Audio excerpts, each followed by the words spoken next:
अदाकार और सियासतदान पवन कल्याण की जानिब से किए गए नर दरियश्ती के तबसरों पर तेलंगाना की कांग्रेस वुज़रा ने शदीद रद्द-ए-अमल का इजहार किया है और इज्तिमाई हमला शुरू कर दिया।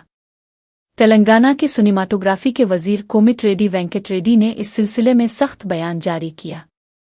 वजीर मौसूफ ने पवन कल्याण पर इल्ज़ाम लगाया कि वो बगैर किसी मुनासिब समझ के बातें कर रहे हैं और तेलंगाना के अवाम की तौहीन कर रहे हैं। उन्होंने वाज़े तौर पर धमकी दी कि अगर पवन कल्याण ने फौरी तौर पर मुआफ़ी नहीं मांगी तो उनकी आने वाली फिल्में तेलंगाना में नहीं चलने दी जाएंगी। कोमिट रेड्डी वेंकट रेड्डी ने ताकीद की कि तेलंगाना के अवाम की तौहीन करने की किसी को भी इजाज़त नहीं दी जाएगी और इसे बर्दाश्त नहीं किया जाएगा। उन्होंने मजीद कहा कि अगर फौरी मुआफ़ी मांगी जाती है तब शायद उनकी फिल्में सिर्फ 1 या 2 दिन ही चल सकेंगी।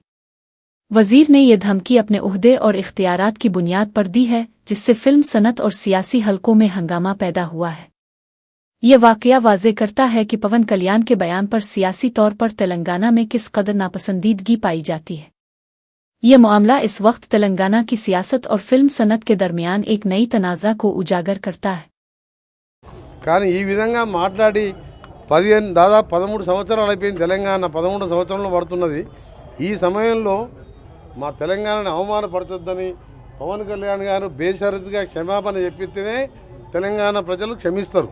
సార్ నైజాంలోనే చిరంజీవి ఫ్యామిలీ సినిమాలు ఎక్కువగా వాడుతుంటాయి వాళ్ళే ఇప్పుడు దాన్ని క్షమాపణ చెప్పకపోతే ఎవ్వరు కూడా చిరంజీవి గారికి సంబంధం లేదు। Chiranjeevi is a super man, ఆయన ఎప్పుడు కూడా వివాదాలకు దూరంగా ఉంటారు।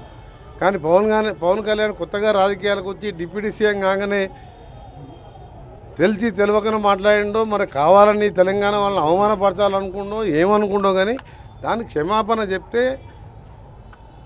కనీసం ఆయన సినిమా 1-2 రోజులన్నా ఆడుతుంది।